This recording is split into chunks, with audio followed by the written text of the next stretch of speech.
Good afternoon, ladies and gentlemen. I am János Latorcai, Deputy Speaker of the Hungarian National Assembly, and may I welcome you most cordially to the third event of the Hungarian Presidency of the Council of the European Union, the Interparliamentary Conference on Stability, Economic Coordination and Governance in the European Union. May I extend my most cordial welcome to the chairs, the speakers, my fellow MPs, and my distinguished colleagues. During this interparliamentary conference, we will have the opportunity to exchange views on three thematic agendas on prominent topics, such as the emergence of electric cars, the reform of the EU economic governance framework, and the future of cohesion policy. These three issues, while interlinked in many respects, are worth highlighting because together they have a decisive impact on Europe's competitiveness, which is the key to our common future. This is why the adoption of the new European competitiveness deal is a top priority of the Hungarian presidency. Unfortunately, Europe's competitiveness has been in decline for some time. What is more, the events of recent years, such as the COVID epidemic and the global fragmentation it had caused, and then the Russian-Ukrainian war and the economic difficulties it created, have unfortunately further accelerated this process. Mario Draghi said less than a month ago that the competitiveness of the European Union is rapidly deteriorating and that unless effective reforms are undertaken, the economic and political relevance of the Union could be fatally weakened. Geopolitical tensions, the acceleration of the technological revolution, and trade wars are exacerbating our competitive disadvantage. I believe that there are areas, such as the development of internet search engines, where Europe's position is now absolutely beyond repair. But there are still many sectors where we have a chance to regain our position at the top of the world rankings through collective actions. I would include the European automotive industry and the technological shift associated with it. The automotive industry, which still accounts for 7% of GDP and directly or indirectly employs 13 million people and was in an enviable position 10 years ago.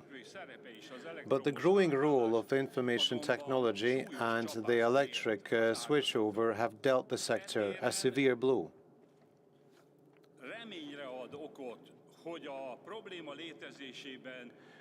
The fact that almost everyone agrees that this problem exists is in itself a cause for hope, but the Commission, the Draghi report, the decision-makers in member states concerned, and the heads of the major car manufacturers themselves have very different views on the way out. The Draghi report approaches the problem from a regulatory rather than a concrete and direct financial support perspective and would save the sector mainly through a lateral approach by promoting labor and energy costs and innovation. It proposes higher tariffs to keep Chinese competitors out of the EU market. The Hungarian government's 11-point e-mobility proposal contains partly different solutions, which we believe are closer to the needs of the sector's market players on a number of issues, and which you will hear more about soon when you receive a detailed report on the topic.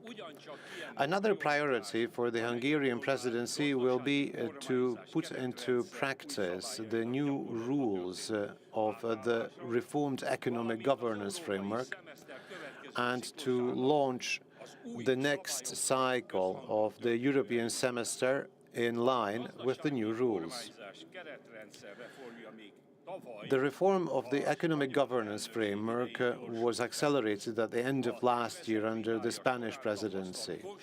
The constructive atmosphere during the debate on the draft was exemplary and shows very well that we are capable of making the necessary compromises to achieve a common goal, in this case, the coordination of economic policies and their disciplining. It is important that the issues raised by the functioning of the regulatory framework are fully clarified as soon as possible, so that the reform of the framework can help to deliver EU priorities as soon as possible, while at the same time enhancing the EU's competitiveness and support for strategic autonomy. Comments on the reform will be discussed tomorrow under the second item of the agenda of the conference. This will be followed by the third and final item of our conference, which will provide an opportunity to examine the current situation, challenges, and future development of cohesion policy. As we all know, cohesion policy is the second largest expenditure item in the EU's multi-annual financial framework and is a competitiveness-enhancing instrument for the benefit of Europe as a whole. The Hungarian presidency stresses the need for a cohesion policy that supports future-oriented investments, taking into account the specificities and challenges of the regions, and which also addresses demographic challenges as one of its priorities. In order to be successful, cohesion policy must have an adequate long-term budget, which includes the costs of future enlargement. This makes it essential to have a professional debate on all these issues, which we ourselves have prepared for multilateral and in-depth discussion with presentations by high-level governmental and prominent international actors and thematic background papers prepared by the Office of the National Assembly. I am confident that in addition to the substantive and forward-looking discussions, you will have the opportunity to discover the beauty of Budapest and the hospitality of the Hungarian people.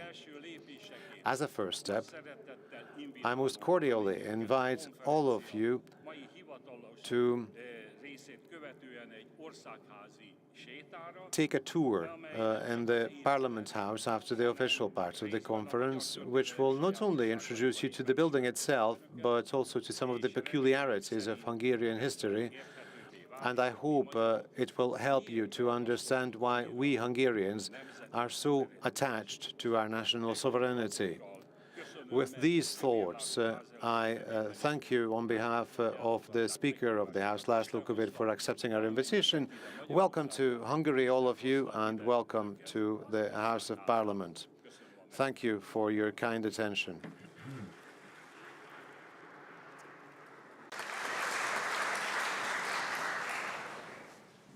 Köszönöm szépen, alelnök úr. Thank you very much, Deputy Speaker. Good afternoon, everyone. May I extend my most cordial welcome to all of you, ladies and gentlemen, here at the Interparliamentary Conference on Stability, Economic Coordination and Governance in the European Union,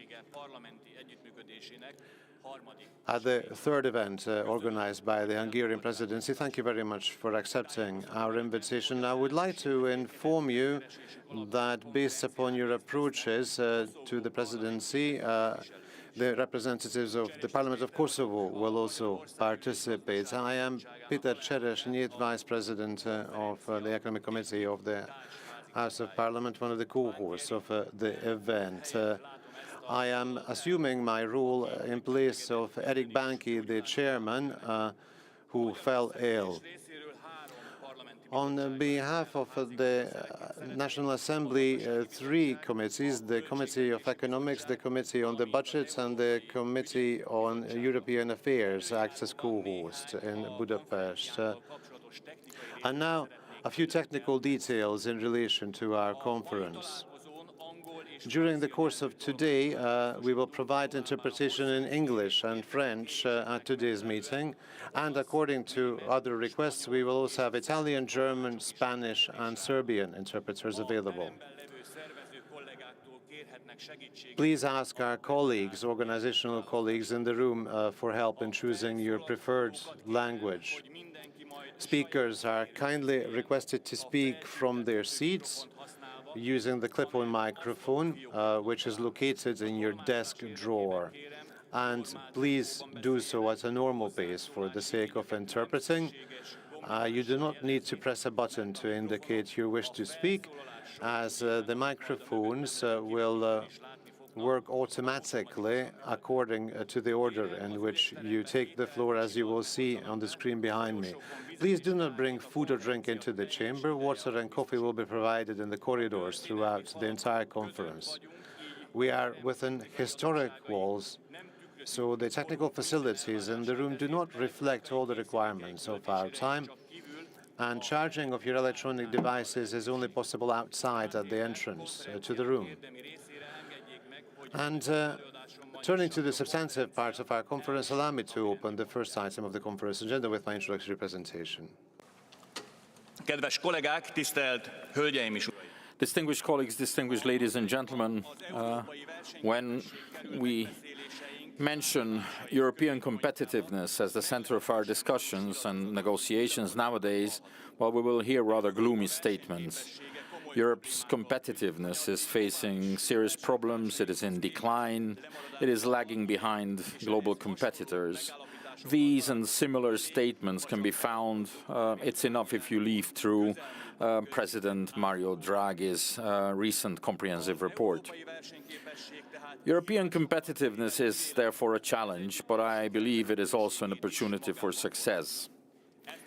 Recognizing this, the Hungarian presidency of the European Union has identified improving European competitiveness as a top priority in its program and has proposed the adoption of a new European Competitiveness Pact.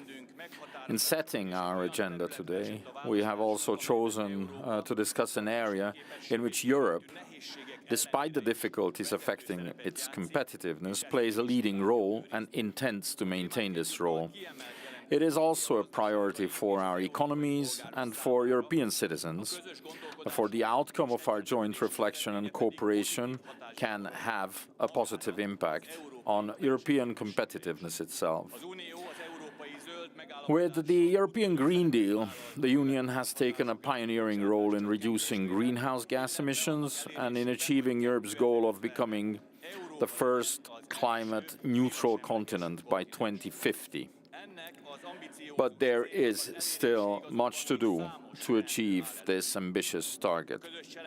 One important area for joint action could be transport, which, as you know, is responsible for more than a fifth of the European Union's total greenhouse gas emissions, of which a large part, around 95%, comes from road transport.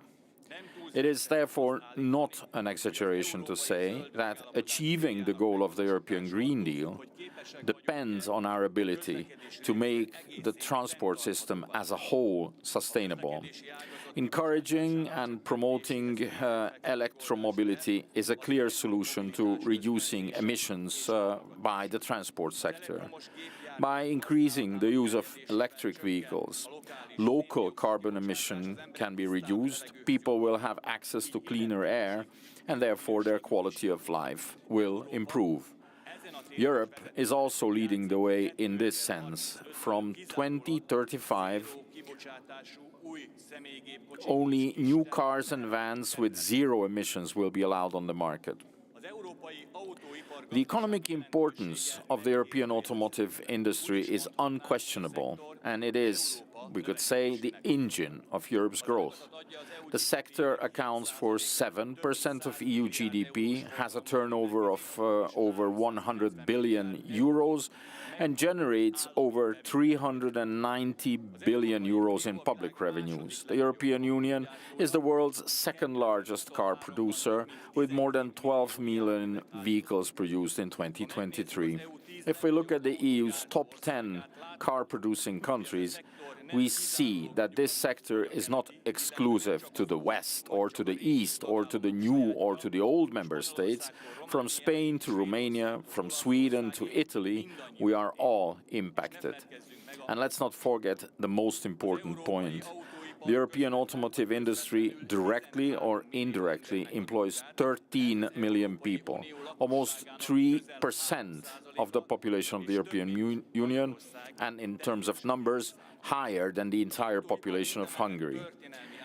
The automotive industry is also undergoing a historic transformation. Tightening emission standards and the need to mitigate the negative effects of climate change are driving manufacturers more and more towards electric cars. This is reflected in the fact that 14.6% of newly registered passenger vehicles sold in the EU in 2023 were fully electric, battery-powered vehicles. The increase is even more striking when you consider that this proportion was only 1.9% in 2019. However, the share of electric vehicles in the total vehicle fleet is still quite low, and we will hear from our rapporteurs later. We will have things to do about this. The global take-up of electric cars is therefore unquestionable, but their market growth in the European Union has slowed down compared to expectations. In the first half of this year, sales of battery electric vehicles increased by only 1.3% compared to the same period of 2023, and their market share fell to 12.5%. So what are the reasons for such a slowdown, and what challenges are we having to face? To cite a simple example, the most common question asked in an electric car dealership nowadays is probably, how many kilometers can I do on one charge? And that is, of course, this is after asking how much will the car cost. Of the factors that most influence demand are price, range, and charging conditions. Price is perhaps the main factor behind the slowdown that we are seeing in the electric car market. If the price of electric vehicles is significantly higher than that of their internal combustion engine counterparts, people will opt for the latter. We can play an important role in the initial uptake of electric cars by setting up various support and rebate schemes to encourage people to purchase them. As we can see from the example of Germany, the closure of the electric vehicle subsidy scheme has led to a slowdown in the growth rate of demand. However, we must not forget the secondary market for electric cars.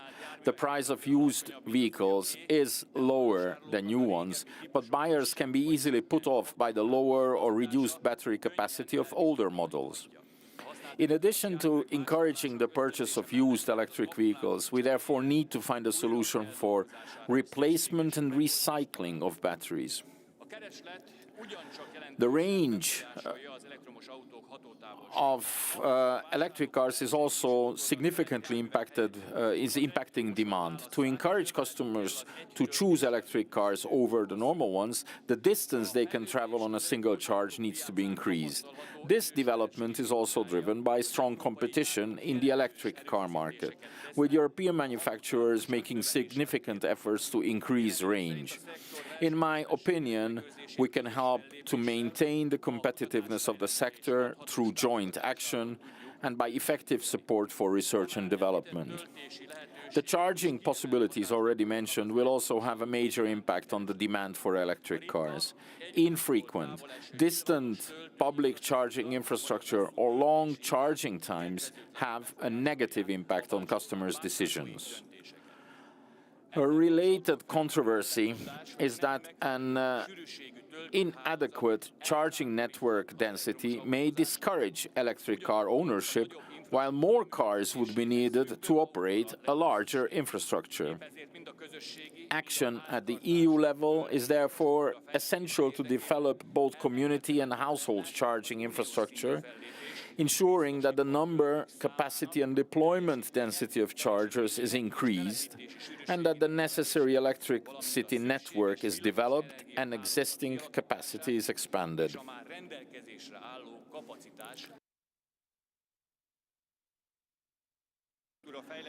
On developing charging infrastructure, I would also add that the sufficient coverage can reduce range concerns, thereby increasing demand for electric cars.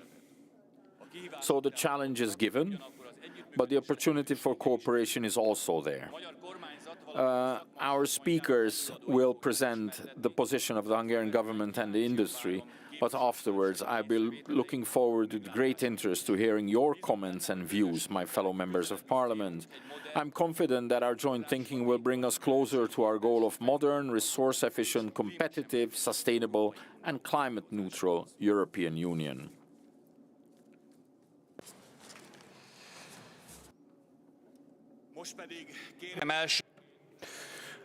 And now, may I invite first Dr. Peter Koderiak, Managing Director of the Hungarian Battery Association, to deliver his presentation. I would kindly ask you to come to the lectern.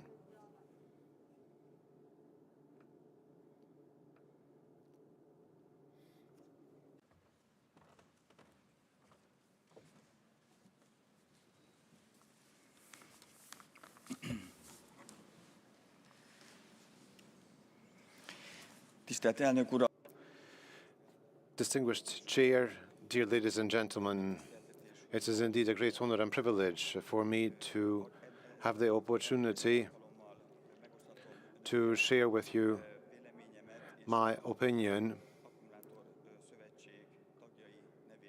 on behalf of the members of the Hungarian Battery Association. We have the opportunity to share with you what we believe about the opportunities of the emergence of electric cars and their future in the European Union.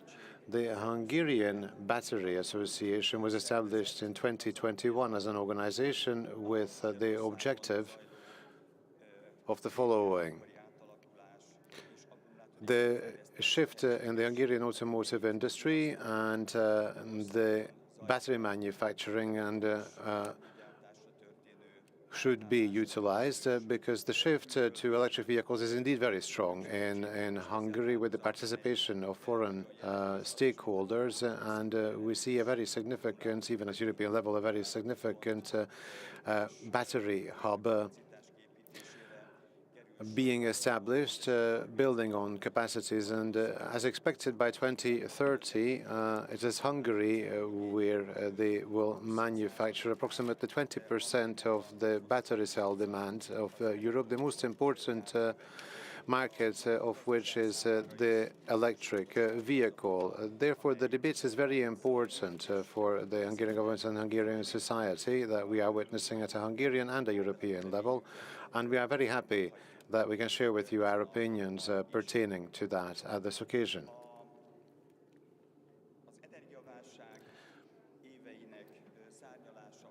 After the booming years of the energy crisis, as we have heard previously, the rate of penetration of electric vehicles in global new car sales slowed down during the course of 2024.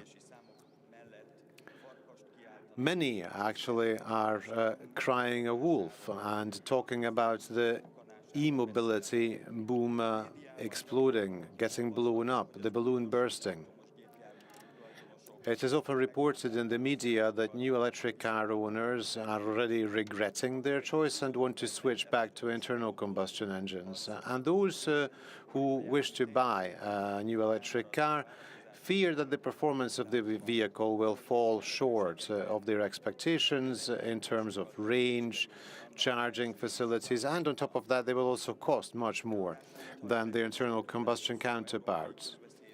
Moreover, it seems that the European public discourse on electric cars seems to have lost focus, and at the same time, the media-consuming average European citizen may now perceive the electric car not as a very specific, objectified form of a positive vision of the future, which is nicer, better, cheaper, and more sustainable than his favorite old multi-cylinder car, but might look upon it instead as a threat that the EU may actually impose a ban on good old combustion engines. The majority of European citizens, therefore, have no desire for an electric car today, but instead are considering how to avoid any such ban, if the ban happens. Yet, the positive vision of electric cars is very strong, at least I believe that. After all, what could be a more attractive way to serve our motoring needs than to have the power generated by a solar panel on our roof or a windmill grinding slowly in the middle of a cornfield, quietly helping us to go to work or shopping or go on a holiday while saving the world a little. After all, there are no petrol fumes, no sooty diesel sounds, no climate-damaging carbon dioxide emissions, only the equivalent of 1 or 2 liters of petrol consumed per 100 kilometers, and no more oil to be mined, refined, and fueled. And fuel to be shipped, around every day to 7 to 8 billion people. Therefore, I believe that a majority of European citizens do not see this vision. Instead, many regard electric cars as a threat and not an attractive option. So, in order to ensure that electric cars continue to gain ground in the European Union, I believe that the first political task is to reverse this situation. That is, to make electric cars attractive to the masses of European citizens, and not only to the richest classes, but to masses of European citizens. Is this political task justified, timely, and possible? In my speech, I will seek answers to these questions, and then I will make some summary proposals, partly in concurrence with the 11-point proposal delivered by the Hungarian government to the European Competitiveness Council. The first question is it appropriate to promote the uptake of electric cars in the EU? And I do apologize for asking such a simple question, but some must believe that electric cars are overhyped in the European Union. I believe that the answer for those who see climate change as a major risk to future generations and the green energy transition as an effective risk management solution, the answer can only be yes.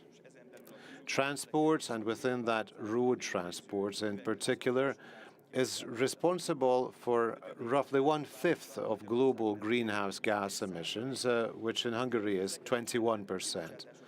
Since the development of internal combustion engines no longer offers sufficient solutions for reducing transport emissions, the use of locally zero-emission vehicles could be the solution to decarbonizing transport. Although a few years ago, it seemed that hydrogen and battery propulsion were still in close competition in this field, by today, battery electric powertrain solutions have gained a huge advantage, which is hard to catch up with. We must always remind ourselves that the climate benefits of electric vehicles is totally unquestionable. It is questioned many times, but it must be stated here that it is unquestionable. Latest research shows that plug-in hybrid electric and fully electric vehicles using renewable electricity have 73% and 89% lower life cycle greenhouse gas emissions, respectively, compared to internal combustion engine vehicles, and this goes for their entire shelf life, their use, and taking into consideration recycling action as well. The current policy direction of the European Union, including Hungary, is in line with the transport decarbonization goals. General electrification based on green energy and a shift to electric transport based on this. So I do believe that there is total harmony between the strives of the European Union and Hungary.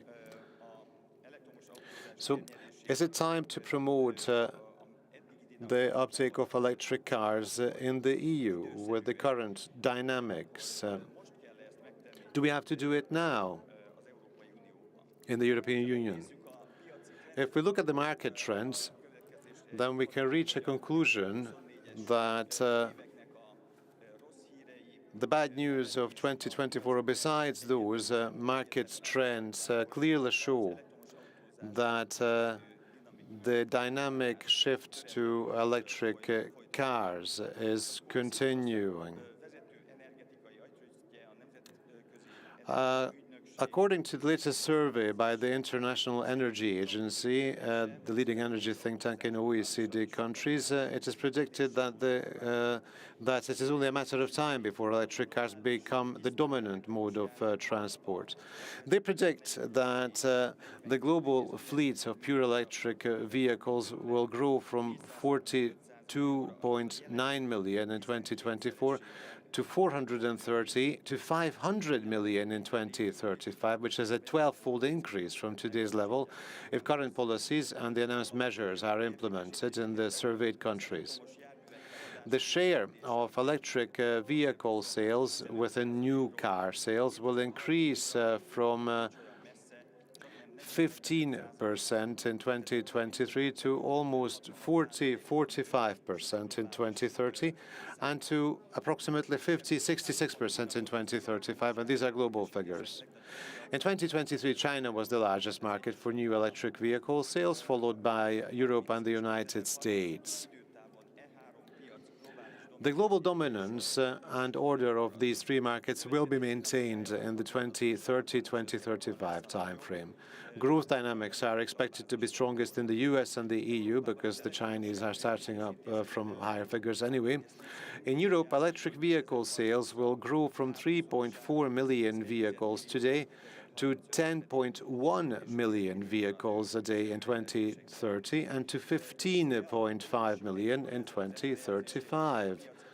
And the forecasts of the major market consultancies are in line with these trends indicated by the International Energy Agency. They suggest that this year's decline in electric vehicle sales growth is a normal phenomenon, more moderate than the extreme growth rates of recent years, and that the previously expected growth trajectory for the next 10 years is moderating. In fact, if you like, it is normalizing. So based upon the market trends, it is absolutely timely to provide further momentum and impetus to the European market trends, since it seems that those who miss out on the transition to electric cars are the ones who will be left behind.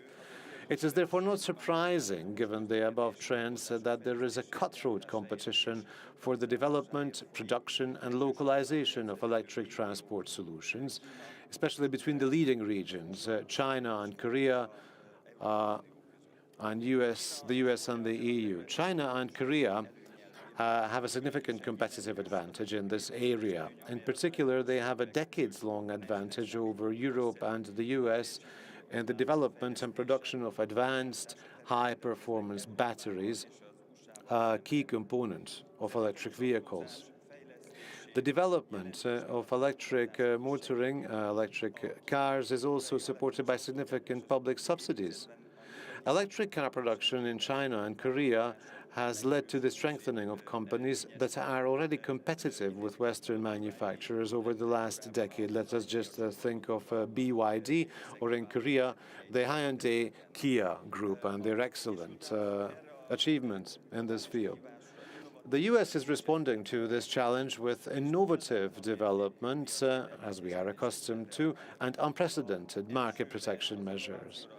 The first is exemplified by the success of Tesla and the protectionism which is embodied in the huge subsidies of the Inflation Reduction Act, the 100% import duty on imported electric cars, and the discriminatory measures that include only electric cars and batteries produced in the US in the scope of the subsidies, and they exclude components coming from China, for example. It is no wonder that the amount and proportion of foreign direct investment into the US from Asia related to the electric car industry has soared dramatically in the last 2 years. For the EU and more broadly Europe, maintaining the current market position in electric cars and ensuring technological competitiveness is a key issue, as we have seen in the Draghi report, and which Mr. Chair has already mentioned during the course of today's meeting. Considering the fact that the automotive industry is one of the last remaining globally competitive manufacturing sectors in the EU, it is in the existential interest of Europe to successfully achieve the automotive transition. This will require a major transformation and localization of vehicle manufacturing technology and the supply chain. It has been clear for a decade that this transformation in the EU from internal combustion engines to locally emission-free manufacturing will be a necessary and painful process in the EU. We have just entered the painful phase, but we must not be discouraged. If the transition of the EU is stalled or falters, it could have disastrous results for Europe in terms of competitiveness. Rather than backtracking, a package of measures to improve the conditions of the transition and also to reduce the pain of the transition is the adequate way forward for the new EU leadership. The regulatory foundations for that are in place, building on the pillars of the Green Transition Regulation for electricity, the Net Zero Act, and the new Batteries Regulation, which entered into force in 2023. This is an excellent starting point to continue the current policies in place. And finally, I will now observe the question and ask the question of you, ladies and gentlemen, of how demand side and supply side and price measures can make electric car ownership attractive to the mass of European citizens.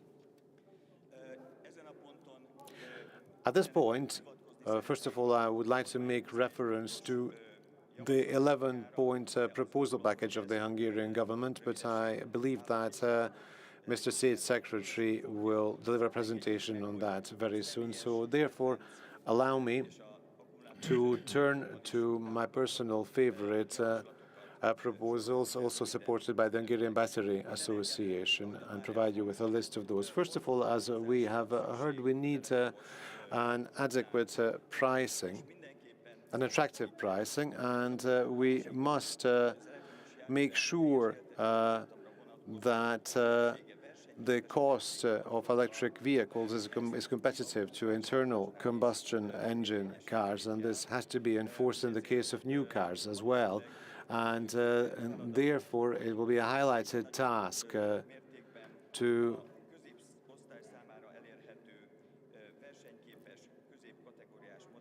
provide a huge appearance in masses of the categories available for middle-class citizens through European manufacturers, if preferable. But I do believe that in this case, we will also be able to count on Oriental competition.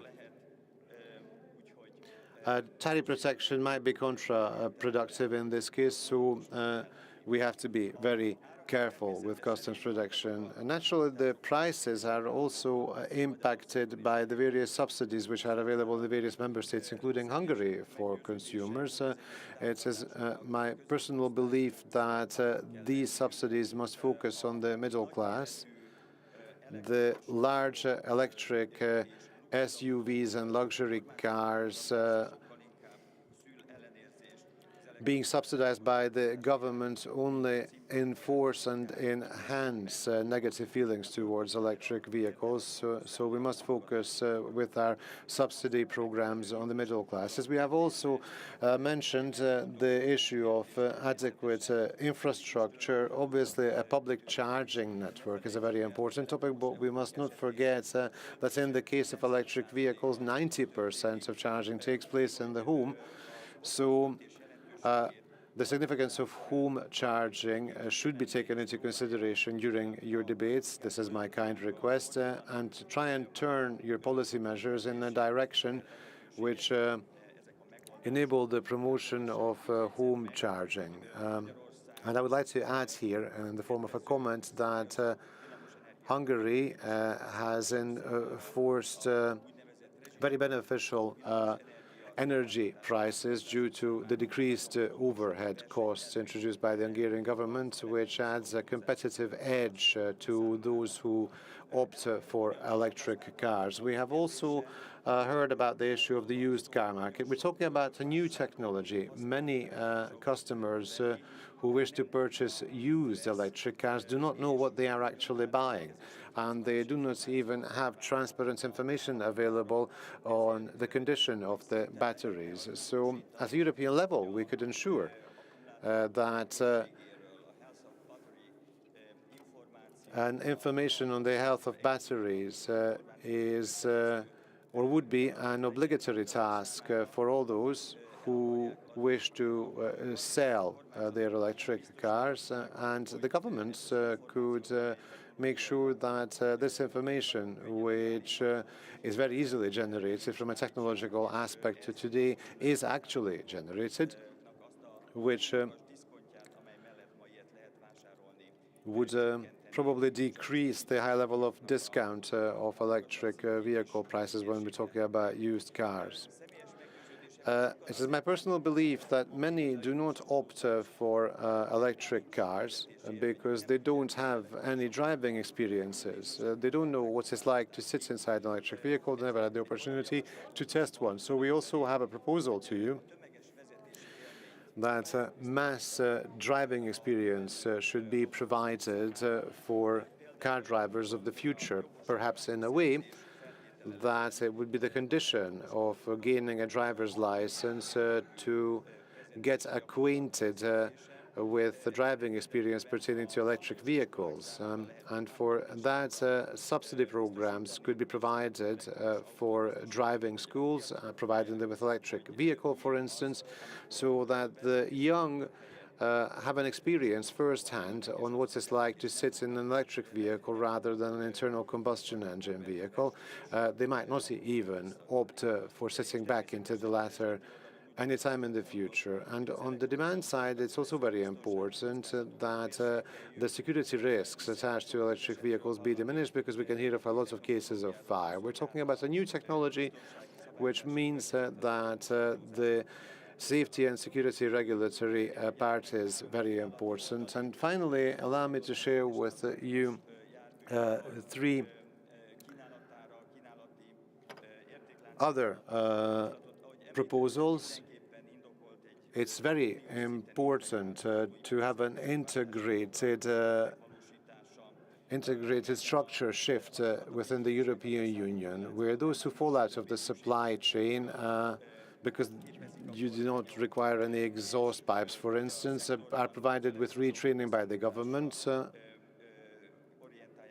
and be reoriented into the electric car sector, or provided with different opportunities in other sectors. This is just managing the painful parts of the whole issue, but we do require retraining programs and we require the development of service chains. The same goes for the battery supply chain, which we can see within the association as well. And I do believe that the strife that is visible in the case of the United States, that battery manufacturing takes place close to car manufacturing, therefore localization, this intention striving for net zero emissions should be supported and points ahead.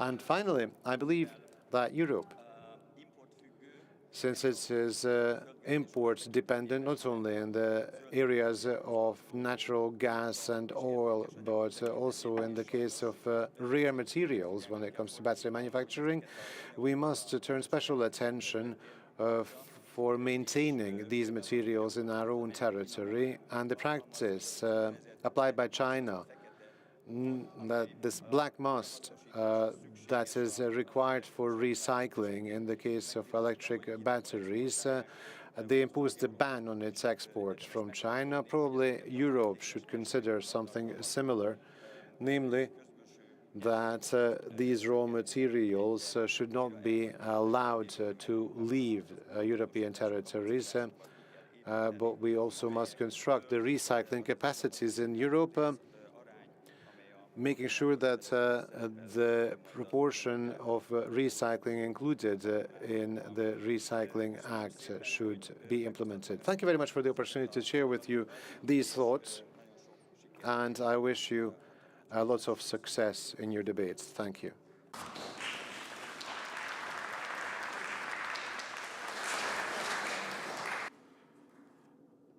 Well, thank you very much, Péter Kaderják, for your presentation.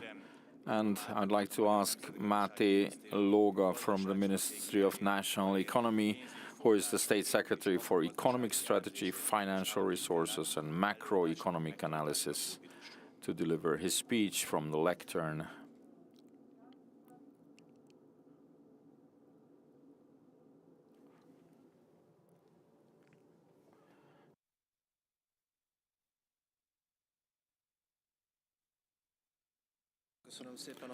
Well, thank you very much, Mr. Chair. Distinguished Mr. Chairman, esteemed members of Parliament, ladies and gentlemen, dear guests, dear colleagues, it gives me great pleasure to be here with you and to attend this conference in your company.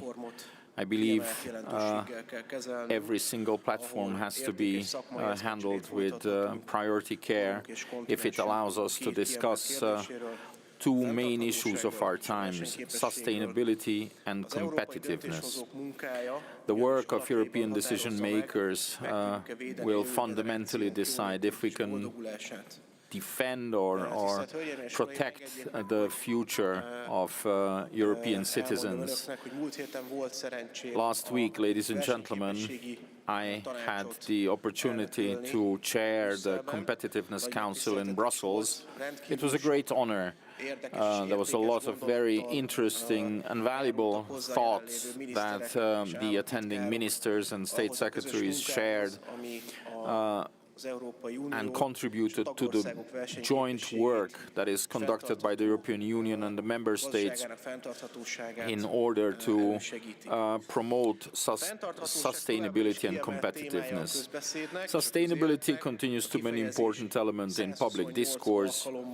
This word has been mentioned 128 times and 37 times in the European Central Bank's annual report. This has become one of the most important flagship areas. We Europeans actually are one of the most ambitious competitors in this sense. Our objective is quite clear. We need to be the first to achieve climate neutrality on this continent by 2050. Of course, parallel to this, there are other power centers of the world that are also competing in order to gain prominence. The United States of America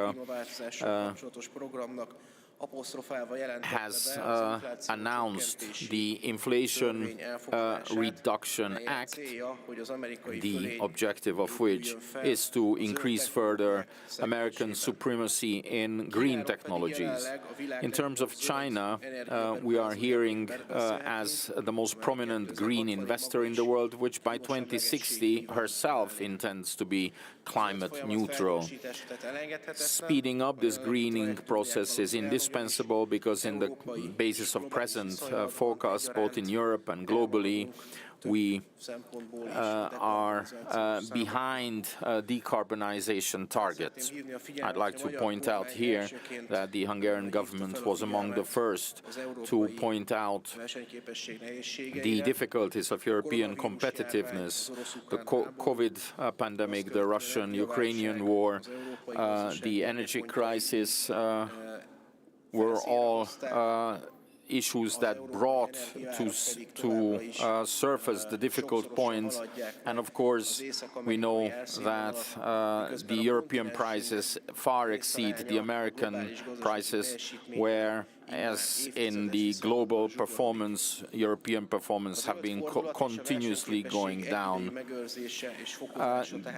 So it is a great challenge for all of us. However, at the same time, the decarbonization transformation in the global economy also has an opportunity for us.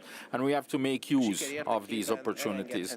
In order to do this, it is indispensable that European decision makers actually base their decisions on facts and to shape their policy in a way that is free of ideology. Last week, during the course of the Council, this thought was mentioned several times. Several countries actually share in this opinion, Hungary being one of them. Distinguished ladies and gentlemen, the sustainability transformation of our economy supposes the decarbonization of transportation. In 25% of the emissions are generated by transportation.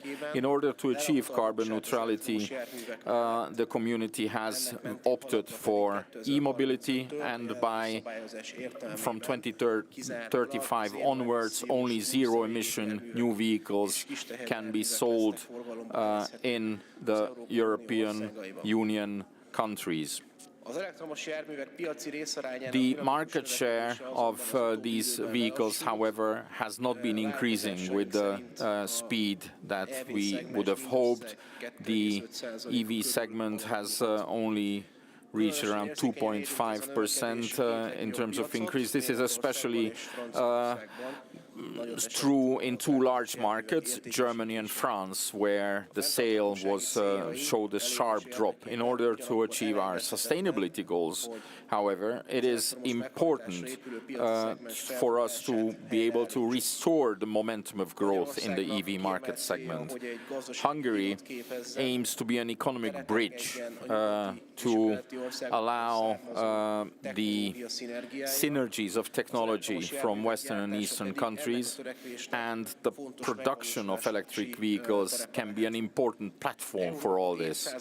Europe has accumulated centuries of knowledge and experience in the automotive industry, and today, to this day, the automotive industry is the largest private investor in R&D in the European Union.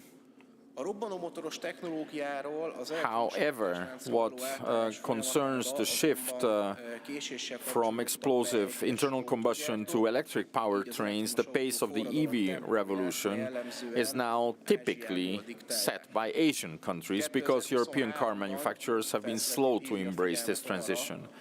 By 2023, 6 out of 10 new electric vehicles in the world were sold in China, and much of the global battery manufacturing value chain can be tied to companies in China and South Korea, which also gained the dominant control over the extraction of rare and precious metals and minerals globally. So they are basically able to cover the entire value chain. Since the beginning of the change of the political system in Hungary, several major Western car manufacturers built capacities in Hungary. Warm welcome to Audi or to Mercedes-Benz, who have built factories and who have built successes here. However, their performance and success is, of course, not purely a Hungarian one, it's a European one. However, in the last few years, we have also seen a significant increase in the number of investments in the electric vehicle ecosystem, typically in the form of Asian FDI or European FDI.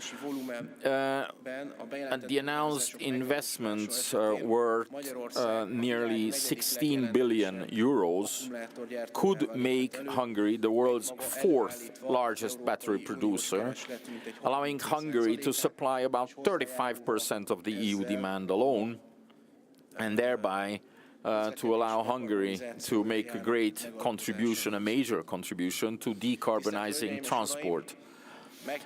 Distinguished ladies and gentlemen, we are convinced that the concept of the transition to electric propulsion is right, and that we will witness an explosion in the technology development in this segment in the near future. However, we must make considerable efforts to further increase the market share of electric vehicles. In particular, the work of decision makers will have to reflect the following factors, and I'd like to enumerate them very briefly. First of all, it is indispensable that we have a rapid development of the European electric vehicle charging infrastructure. Vehicle sales have substantially outpaced the expansion of the charging network. Therefore, there is a clear bottleneck for this in the EV segment. While between 2017 and 2023, the number of battery electric vehicle sales increased 18-fold, the deployment of publicly available chargers only showed a 6-fold increase. In addition to the low number of charging points, their geographical concentration is also a problem. Last year, 3 member states, Germany, France, and the Netherlands, accounted for 60% of all public EV charging points in the EU. This is a huge concentration geographically. According to the estimates of the European Commission, in order to achieve the desired rate of electromobility, the number of public charging points will need to increase from the current 630,000 to 3.5 million by 2030. This requires that we install nearly 8,000 charging points every week over the remaining 6 years. It is also important that the ever-increasing number of electric vehicles be powered by the cleanest possible energy. This requires a constant greening of our energy mix. In this sense, we can be optimistic, as it is precisely in terms of decarbonizing energy production where European countries have made the greatest progress. According to the European Environment Agency, greenhouse gas emissions from the power generation sector by 2023 have fallen by 45% compared to 2010. We have to continue this work. The Hungarian government is convinced that nuclear energy stands to play a key role in GHG reduction and in further enhancing Europe's energy sovereignty. Recognizing the importance of nuclear technology in this field, the European Parliament and the European Council also declared nuclear energy to be of strategic importance for decarbonizing the EU. And in line with this, the Hungarian government decided to invest into PAX-2, the Hungarian nuclear plant, second phase, to secure supply, energy sovereignty and sustainability. Instead of excessive protectionism, the competitiveness of the European automotive industry must be stimulated through market competition, targeted support and incentive programs. In July 2024, the European Union imposed a higher import duty on Chinese electric cars than before. We believe that this move will will prevent the European automotive industry from being able to develop and innovate in the face of international competition. We believe that European electric cars should be encouraged through tax incentives, direct purchase subsidies, as numerous analyses show that the best way to move customers away from cars with internal combustion to electric is to reduce the overall purchase cost. It is also essential that the European car industry be as responsive as possible to the consumer needs in order to broaden the EV customer base. Further efforts should be made to produce longer range but lighter batteries and to integrate smaller, more compact EVs in the product range. In 2023, only 12 out of 100 EVs registered in Europe were in the smaller size category, although there would be substantial market demand for these. And I'd like to also point out to you that the Chinese manufacturers are much more successful in responding to this change in demand. The development of the EV universe value chain must also be in line with the principles of the circular economy. In parallel with the uptake of EVs, the large-scale recyclability of vehicle parts and used batteries will become a key issue. In order to address environmental concerns, it is proposed to promote technology-neutral procedures for the replacement of batteries or their parts, therefore supporting the long life cycle of used vehicles.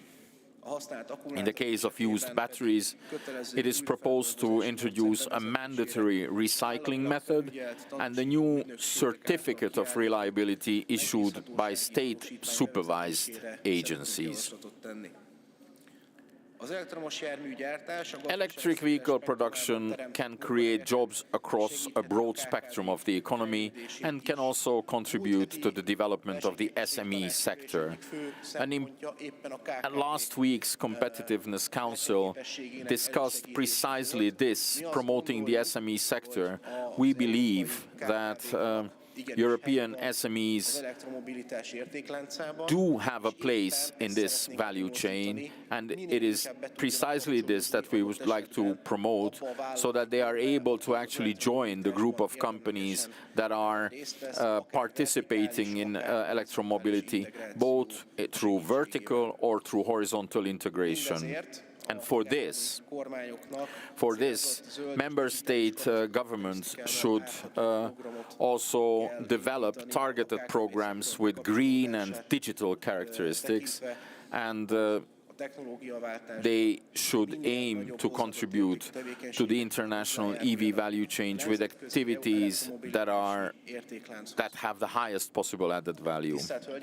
Distinguished ladies and gentlemen, I hope that this interparliamentary conference helps us to reflect together on substantive challenges ahead and helps us to draw on each other's knowledge and experience to move forward towards solutions that are well adapted to the interests and opportunities of all member states. Thank you very much for your kind attention.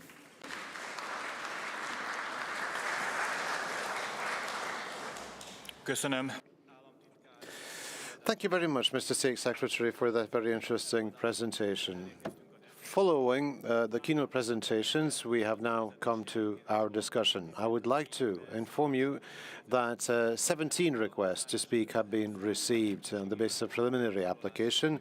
However, in addition to that, until the end of the session, you will have the opportunity to submit your requests in writing to take the floor at the registration table. The speaking time is 2.5 minutes. Please take that into account. I will ring a warning bell to indicate when the 2.5 minutes have elapsed, and then, following a few seconds, the microphone will automatically switch off. Speakers may speak from their seats, standing up. Please use the small clip-on microphone that you can clip on your lapel, which is located in your desk drawer. The microphone will only work from your designated seat, so please do not change your seats. As I have mentioned earlier, the microphones will operate automatically according to the order of speakers. or order of contributors. The list of the contributors has been drawn up in such a way that the members of the Troika shall speak first, then the heads of the delegations in the order in which they have registered, and finally all other members of Parliament in order in which they have registered. At the end of the speeches, 10 minutes before the end of the session, I will once again give the floor back to the keynote speakers so that they can respond and reflect on what has been said. After that, the session shall be closed. I would now give the floor to our first contributor, to head of delegation, Izabela Bodnar from Poland.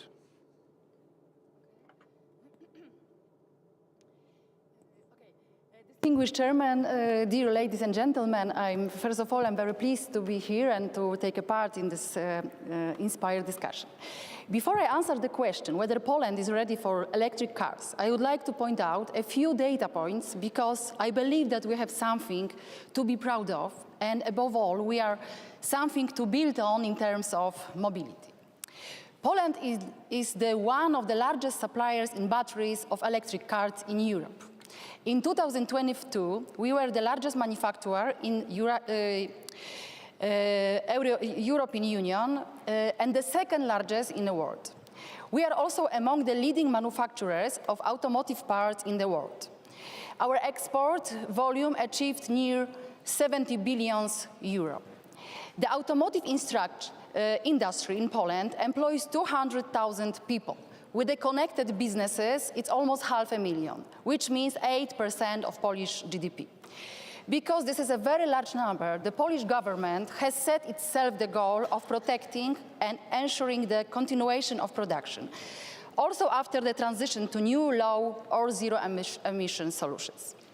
We have a great team of qualified employees in Poland, whom we must support on this path of change. As Poland, we have enormous potential, that we have an opportunity to co-create a technological revolution.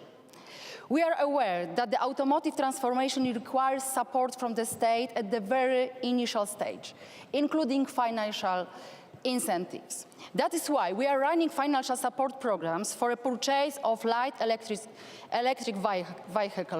vehicles, electric and hydrogen buses, support programs for the expansion of charging and refueling infrastructure for normal and high power. The total budget of the programs implemented so far amounts to over 5 billion Polish zloty. We are planning to launch, after further support and transformation program, also the road heavy transport sector. Among the European Union countries, Poland is the leader in the road transport market. Transport services are one of the most important elements of the production and supply chain. That's why we are working on launching 2 new programs: support for the construction of expansion of a publicly available charging station for heavy transport, and support for the purchase of leasing zero-emission.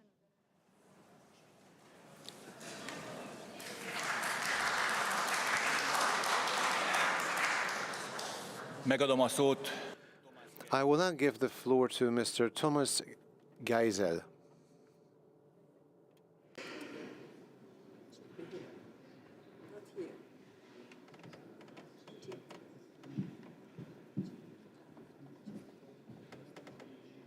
A következő felszólaló. Our next speaker will be Jelena Božović from Montenegro.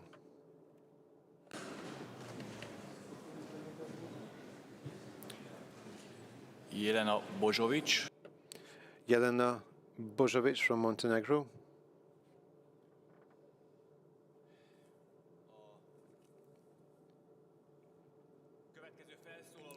Our next speaker, Hüseyin Altinsoy from Turkey, from Turkey.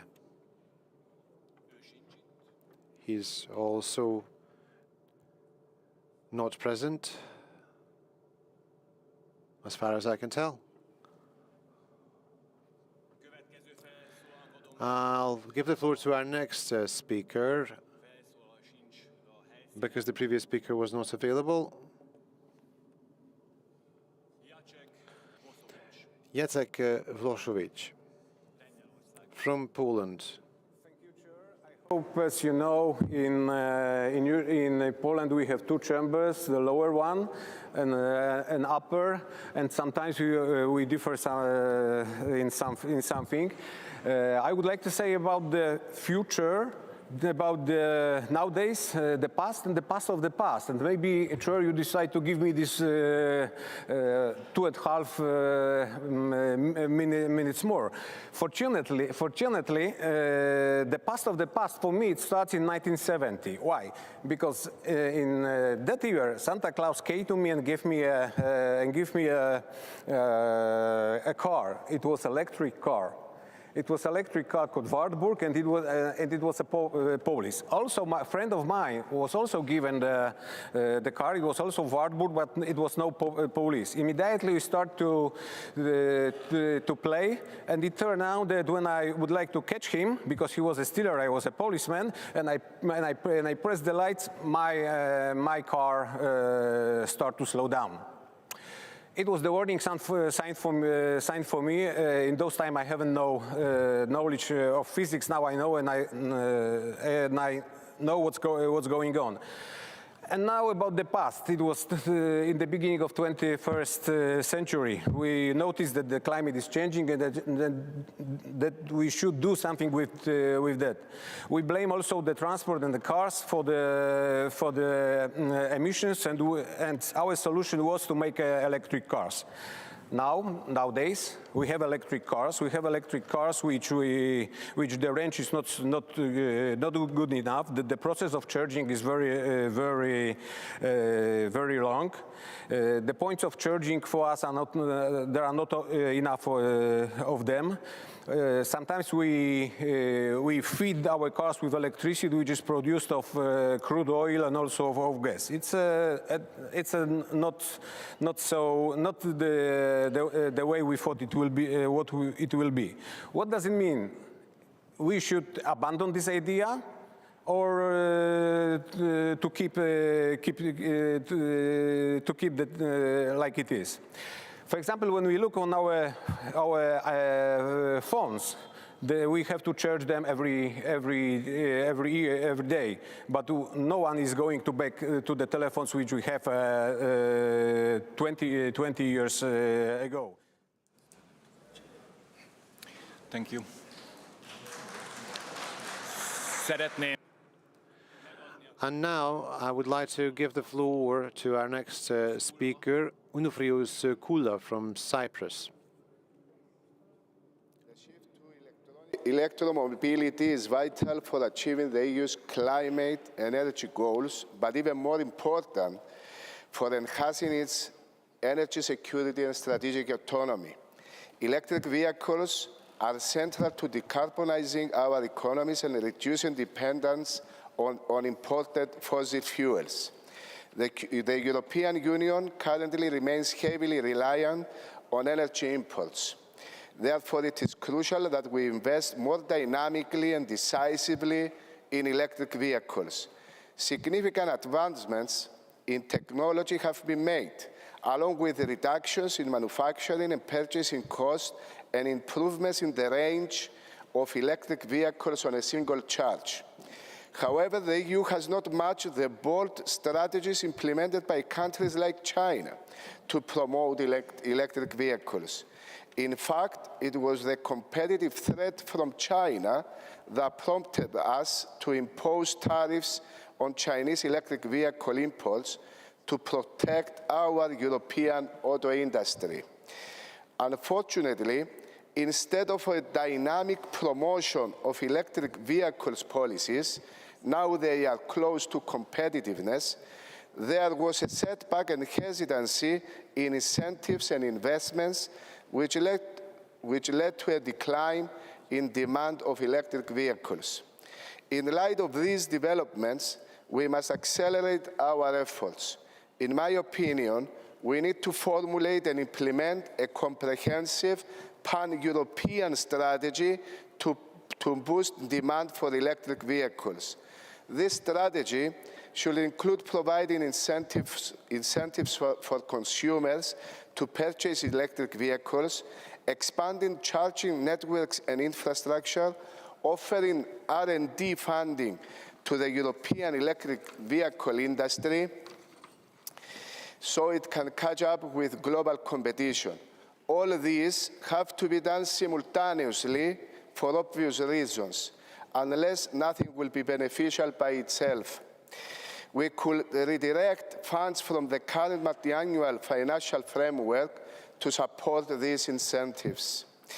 It is imperative, I believe, that we act now with determination to bridge the gap. The whole EU and all the member states must act now before it's too late in terms of EU's whole competitiveness. Köszönöm szépen a hozzászólást. Megadom a szót. Thank you very much. And I'd like to give the floor to Ingeborg Gressle from Germany. Herr Vorsitzender, vielen Dank. Chairman, thank you very much. This is the 6th time that I'm attending a conference like this, but never before have I seen a lobby event, an advocacy event for one technology. This is the first time I'm seeing this, and I hope it's going to be the last time also. Because I think this conference is not and should not be about lobbying and promoting one single technology, even more so as this technology is beneficial to our competitors, namely China. Mr. Chairman, please, can you tell me that, I mean, obviously, I'm congratulating Hungary that for the first time you have attracted Chinese investments here for production. Actually, this is the only country in the European Union where the Chinese are producing. And please tell me this is not about boosting Chinese sales. And I know also that many German car makers are producing their electric vehicles, and I know that they have massive problems related to e-mobility. And this is why we are dealing with an approach that is actually diminishing the results, and it seems to be talking down or talking away the problems. So please let us address those issues at a level that we know as politicians, namely a very complex environment. Now, I think that the faster we want to make progress in electric mobility, the larger we're going to face a crisis of the European car industry. So I must say, the faster we are in e-mobility, the more problematic it is in Europe. And we see that in Germany, day in, day out. There are 4.8 million vehicles in Hungary and about 60,000 e-vehicles. That's 1.5%, according to my arithmetic. So if you want to promote this technology, it wouldn't make sense for the promoter to show it works in their own country. I believe electromobility will be a reality, no question at all. But the faster it happens, the more severe the crisis will be for the local car industry. And I must say, let's be prepared for that, because if we're losing people who work in the car industry, we're losing everything. Thank you very much.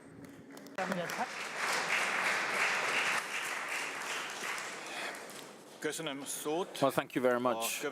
I'd like to give the floor to Žarko. No.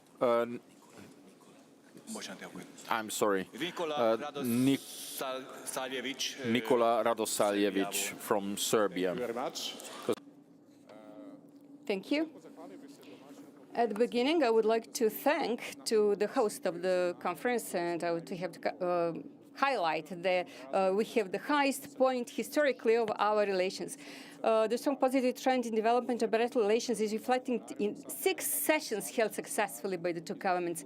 And the next session of the Serbia-Hungary Strategic Cooperation Council is planned to be held in Budapest in 2030. Regarding the use of electric cars, the government of Serbia has made significant progress in that area, in accordance with the decree on determining the criteria for granting incentives for attracting direct investments in automation of existing capacities and innovation. A contract on the allocation of incentive funds was signed between the Ministry of Economy of the Republic of Serbia and the company FCA Serbia. This is Fiat. The subject of the contract is the allocation of incentive funds to financially support the beneficiary in implementing an investment project relating to the modernization and improvement of local production plant in Kragujevac that is set to be used to manufacture completely new and innovative electrical vehicle. And the Serbian economy is most integrated with the EU market and with the market of the Western Balkans region. through the framework of CEFTA. And the Republic of Serbia welcomed the publication of the growth plan for the Western Balkans presented by the European Commission in November 23. The growth plan for the Western Balkans provides a total financial support of 6 billion euros for the entire Western Balkans region intended for the region's reform agenda. Of that amount, 2 billion euros are grants and 4 billion euros through the implementation of integrative reforms. The objective is to stimulate the region's economic growth and accelerate socioeconomic convergence and connectivity at the level of the Western Balkans region. The plan covers the period from 2024 to 2027 and envisages that each of the six Western Balkans parties will receive a certain amount of money depending on the reforms that they have implemented during that period. This is progressive integration or progressive accession, because integration of the level of Western Balkans region is actually a path of integration into the EU single market. On May 2024, the Ministry of Economy sent a letter to the Ministry of European Integration, by which the Ministry of European Integration notified the European Commission through the mission of the Republic of Serbia to EU and Brussels that Serbia is interested in launching negotiations for the signing of ACAA agreement.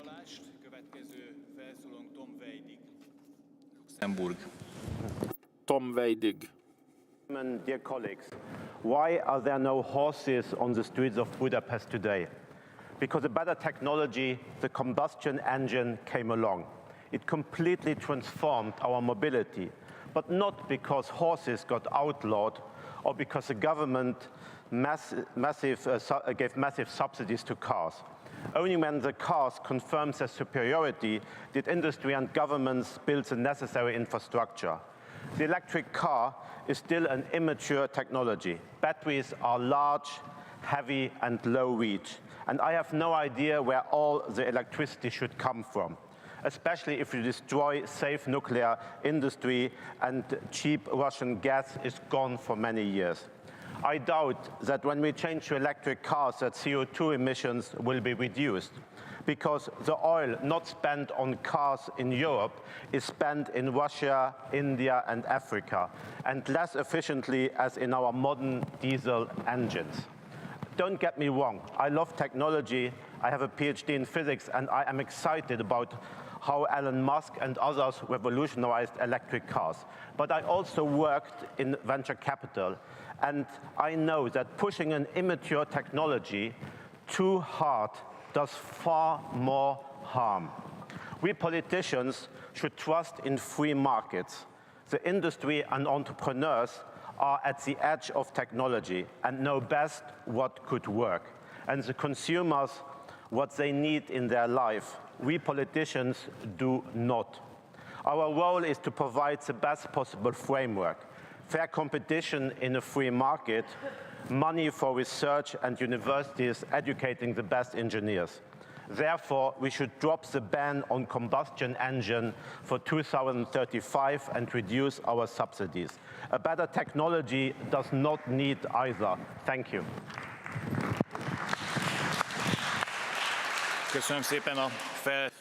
Thank you very much for that contribution, and now I shall give the floor to Žarko Ristic, member of the delegation. Thank you.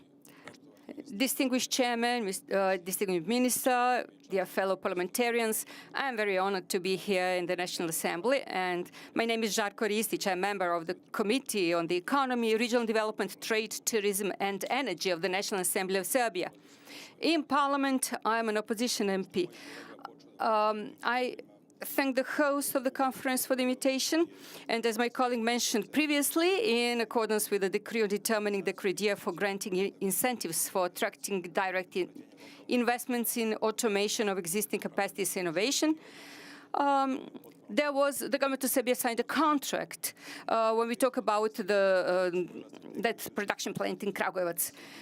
In March 2020, the government adopted the industrial policy strategy on the Republic of Serbia from 21 to 2030, while the action plan for its implementation for the period for 21-23 was adopted in April 21. The adoption of the aforementioned documents builds on the industrial policy in place so far and is aimed at sustainable development while increasing competitiveness. The aim of strategy is to increase the competitiveness of the industry of the Republic of Serbia, and 5 areas of interventions and defined for the achievement, with 5 targets and measures for their implementation in the areas of digitalization, innovation, investment, export restriction, and the circular economy. In addition to the Ministry of Economy, the key partners for the implementation of measures and activities of Serbia's industrial policy strategy from 21 to 30 are the Serbian Chamber of Commerce and Industry, the Development Agency of Serbia, the Ministry of Science, Technology Development and Innovation, the Ministry of Environmental Protection, and Ministry of Mining and Energy. Activities in the new action plan for the period from 2024 to 2025 cover the area of digitalization, which includes artificial intelligence projects and the green transition, which are set to be the main drivers of industry development and competitiveness, with activities in the areas of innovation, investment and exports restructuring, the transition from labor incentive sectors to innovative and technology incentive sectors. Thank you very much. And now I shall give the floor to István Loránd Antal.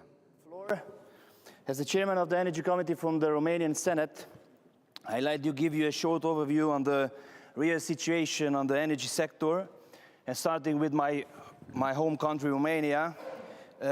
In my country, due to the Green Deal and Fit for 55 goals, Romania in the past few years phased out more than 5,000 megawatts of electricity production capacities based on coal. For instance, because of these decisions in this summer, we had a huge shortage of electricity, which increased the prices. Meanwhile, in other European countries, they reopened the electricity power plants based on coal. True facts from the European Union, at the European Union level, as results of the energy crisis and lack of energy security. First, BASF, as we know, closed the industrial platform and moved their platform to China. Other industrial platforms from the European Union moved their activities in the United States based on the Inflation Reduction Act opportunities, facilities. Because of the renewable energies, we had an unbalanced market now and need of more than 800 billion of euros investments in the European grids for the transport system operators and for the distribution and system operators. International Energy Agency figures shows that the yearly natural gas consumption and production worldwide is increasing, which means that on European level, we should put the spotlight on natural gas production capacities and focus on how our union could become an important actor worldwide on energy field, not to ban it. Electrification obviously is the future. We should electrify our railway systems and our electric vehicles systems, and of course a very strong distribution system for them. We need common sense of energy security, which means capacity of production, electricity, natural gas, operation and transport systems, ODCs, and of course capability of defense of these systems. Short conclusions. Starting with 2027, Romania will become the biggest natural gas producers. Of course, we need base load production capacities and more electricity. We need strong functional industries, not memories of them. We need to redraw the Green Deal.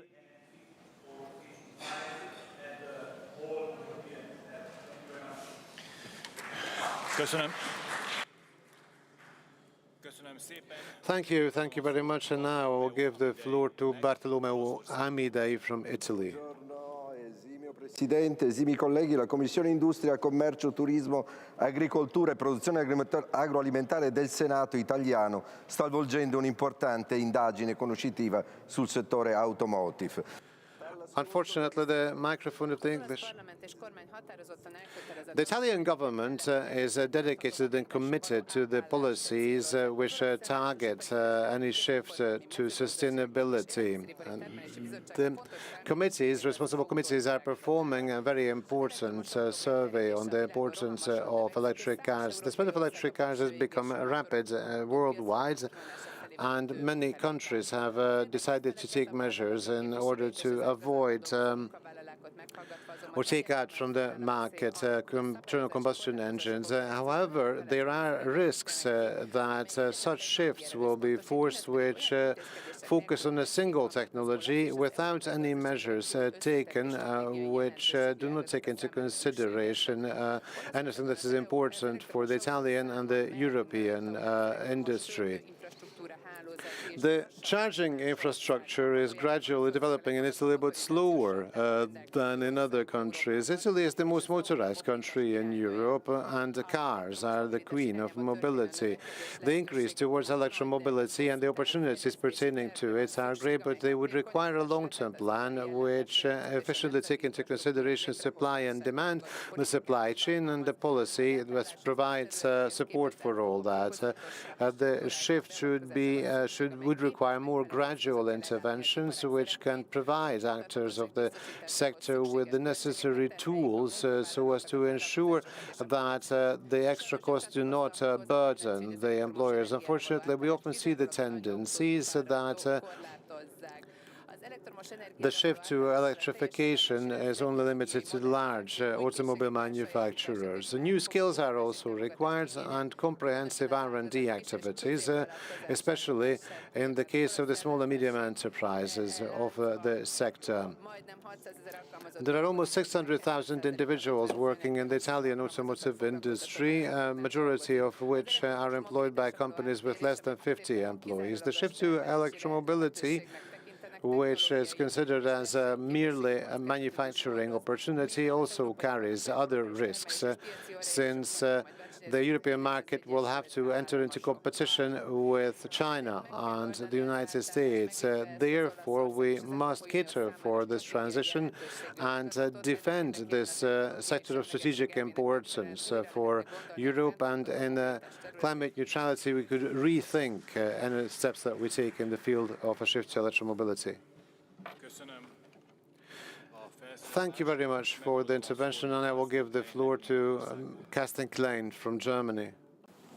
Meine sehr geehrten Damen und Herren, liebe Kolleginnen und Kollegen, erstmal vielen Dank, dass Ladies and gentlemen, colleagues, first off, a warm thank you for this event. The automotive industry in Europe is one of the biggest industrial sectors, also one of the biggest employers. Vast parts of our prosperity are generated there.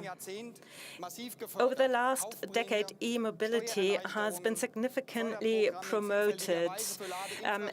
Incentives, purchase subsidies for charging infrastructure and battery technologies. In addition to that, we have seen a next-generation EU. However, e-mobility has not been a success.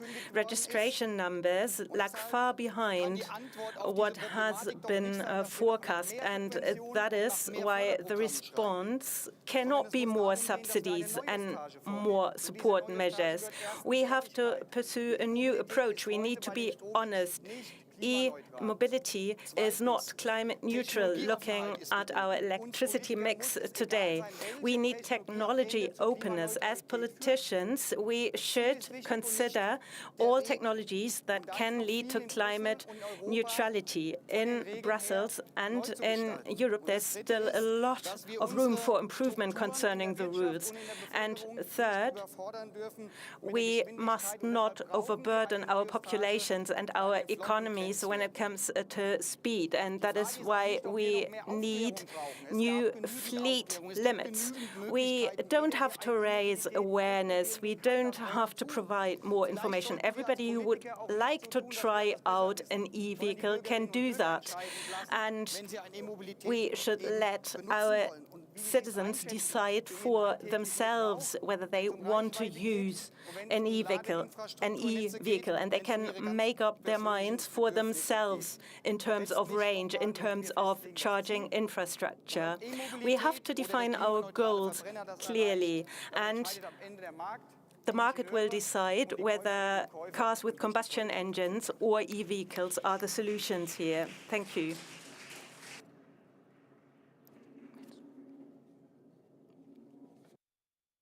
Thank you very much for your thoughts, and I now give the floor to Chrysis Pantelides from Cyprus. Dear colleagues, electric vehicles play a key role in European Union's ambitious plan to minimize our reliance on conventional fuels and to reduce greenhouse emissions, not only because we need to combat climate crisis, but also because we must safeguard our competitiveness across the world.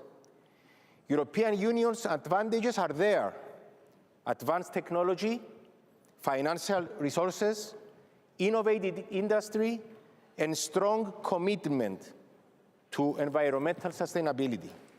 These are the elements which enable the European Union to be ahead of Japan, ahead of the United States, ahead of India, ahead of South Korea. Nonetheless, this is not enough.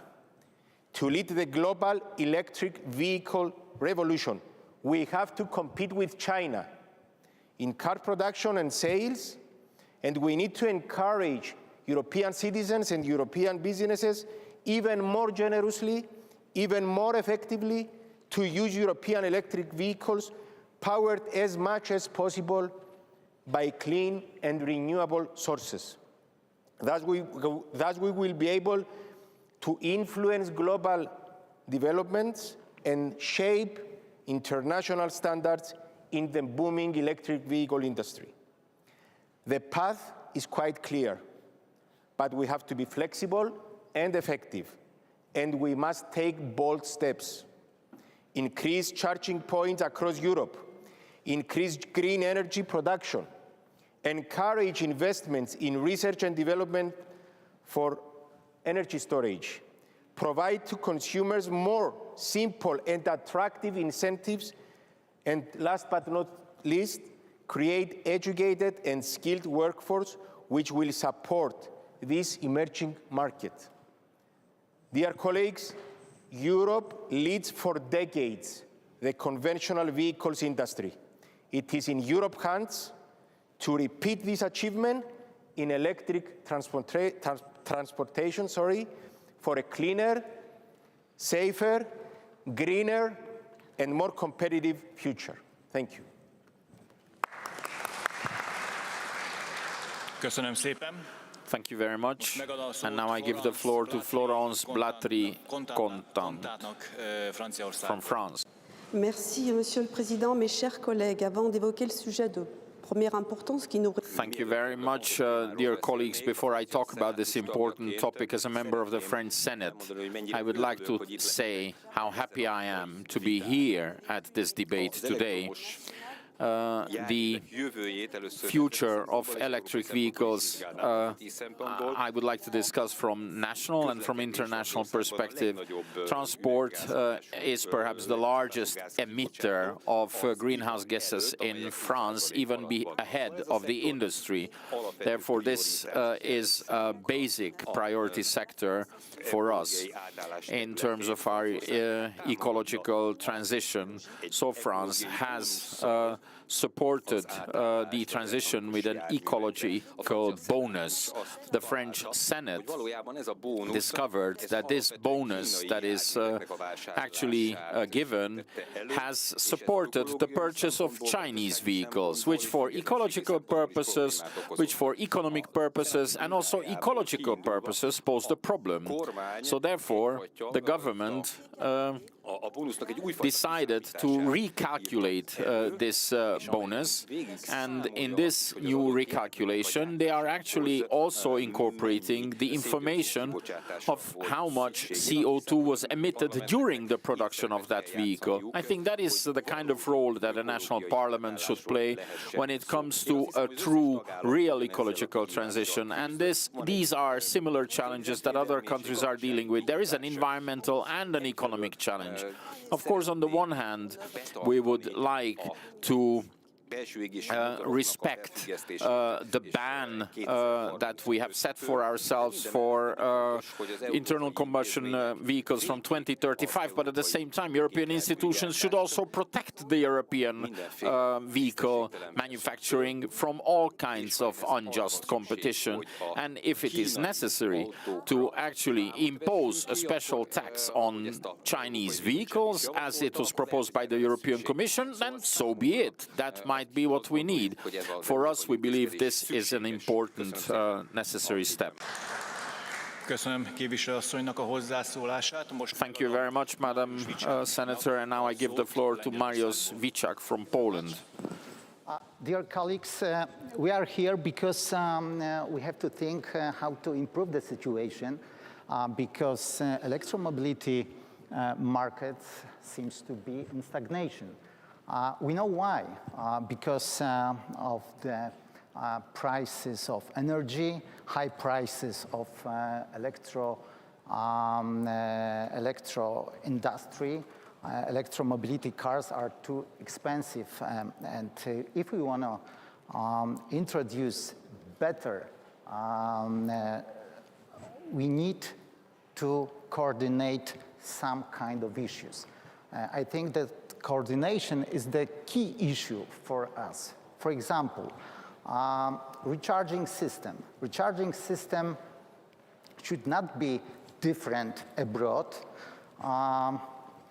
to the recharging system at home. We need to coordinate the investment into recharging infrastructure. I am sure that European Union needs something like cohesion program for introducing electromobility ideas and electromobility market. Lots of work ahead of us, and if we don't invest, we will fail. Thank you. Köszönöm szépen. Thank you very much. I'd like to give the floor to our next speaker, to Mr. Teoharis. Dear colleagues, it seems to me that we are not recognizing in Europe a simple fact. The fact that the green transition in general and the electrification of transport in particular is a strategic exercise. And as such, I will respectfully disagree with my colleague that we can just leave it to market forces. This strategic exercise, we can picture it as a triangle. In one apex, we have speed, whether we will transition quickly or slowly. In another, we have cost, whether it will cost us a lot or not so much. And in the third, we have competitiveness, whether it will help or hurt the European industry. We cannot have all those three together. We have to make choices. Now, China and the US understands that. We seem to be slow in understanding it. China decided very early that it will sacrifice speed for cost and competitiveness. It started early, and it's progressing according to its plan.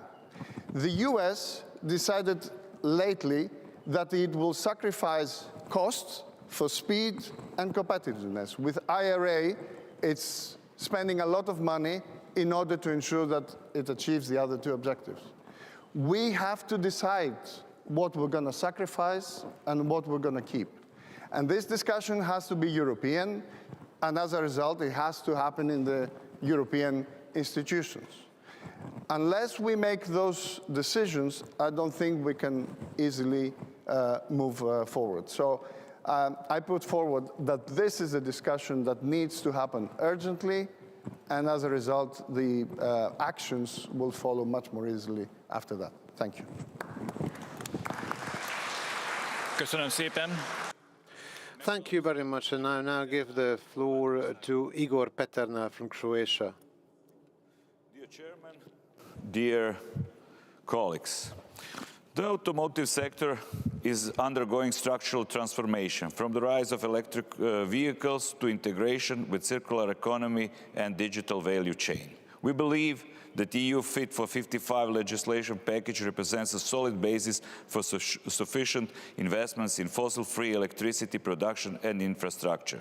Therefore, in the upcoming period, the focus should be on implementing the existing rules before introducing new ones to ensure the security of investments. Currently, the cost of electric vehicles is significantly higher than vehicles with an internal combustion engine. Therefore, we need measures to boost the demand.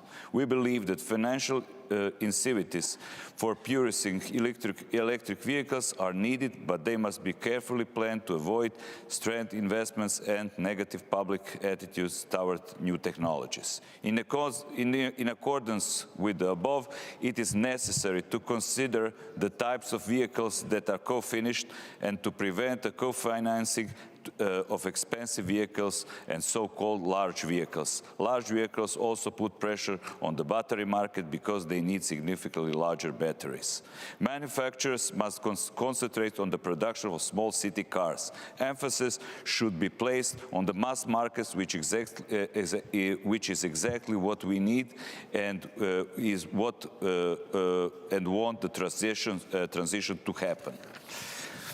Government measures of incentives should go in the direction of subsidies, input tax, deduction, free parking for electric cars in cities, and free tolls on highways. Digital transformation is essential to improve manufacturing efficiency and reduce costs. Also, investing in battery technology and use of sustainable materials and manufacturing process is of crucial importance in automotive industry. The automotive industry in Croatia is progressing in the right direction, but still has the potential to improve. Overall, by investing the automotive industry, Europe can strengthen its position as a global leader in the industry, manufacturing, and innovation sectors.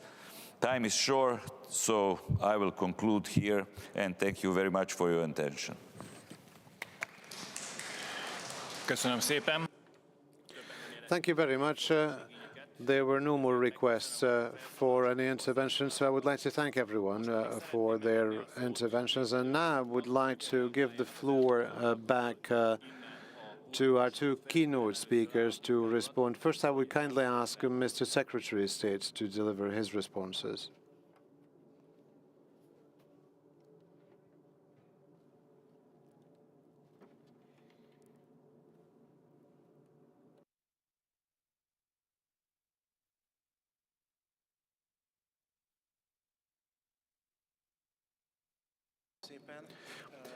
Thank you very much.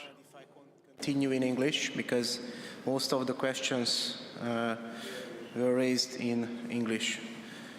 First of all, I would like to call the attention to that we are now heard many speeches about a geopolitical issue. And I would like to call the attention that right now we are facing more technology issue. So do we want to let the electromobility to spread in Europe or not? Do we want to rely on electromobility or not? And now, unfortunately, in many speeches, I found that it was more like a geopolitical debate instead of technology and forward-looking approaches. Second, without defending, and I would like to ask for respect in this regard, that I'm not here to defend the Chinese approach on electromobility, but please be noted that the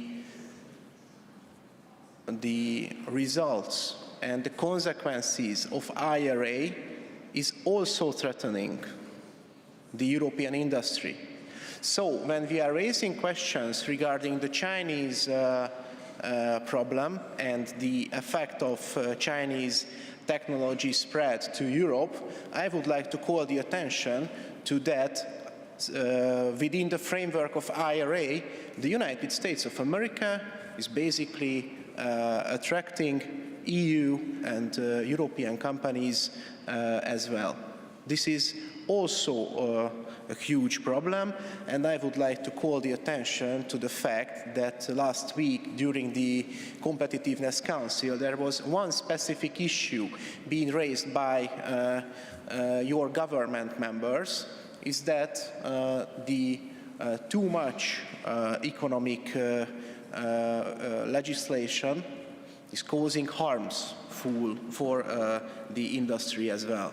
Not only the technology is an issue, but also the legislative framework of the operation of such industries. Last but not least, by skipping from this topic to the next one, please be informed that the protectionism that we are now talking about in the USA started a lot before. The real protectionism regarding the car industry started with the Volkswagen case in the United States in 2008-2009. It was continued by the Trump administration, which was orally articulated way of protectionism, if we remember, and the Biden way of doing economy is also the continuous way of protectionism. And then, if I may answer to specific issues that has been raised. First of all, I would like to absolutely deny that statement that we are artificially enhancing the attractivity of Chinese FDI. The Chinese FDI would come to Europe anyway as well. There is a massive fight between EU countries for attracting FDI, not only in Hungary but everywhere in the European Union states as well. Then I would like to call the attention to one more specific thing, is that a couple of years ago it was just the essence, and that was the only way how we could sit down and start a debate with accepting the spread of electromobility and electric driving as a fact, that it's a must for Europe to go ahead in this regard. These decisions and these approaches were unfortunately based on false dogmas as well. When we call the attention to that, we should continue the talk without having dogmas on electromobility, because this is a technological issue, not a dogmatic issue. Then these kind of approaches were rejected as well. And I was very glad to see, very frankly speaking, during the Council meeting that many member states articulated quite heavily.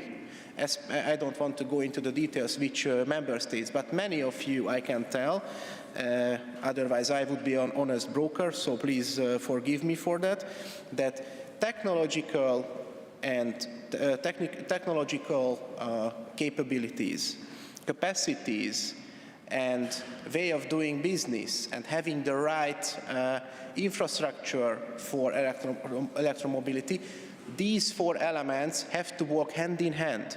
Otherwise, we can push the gas button, we can push it, but we are not going to succeed.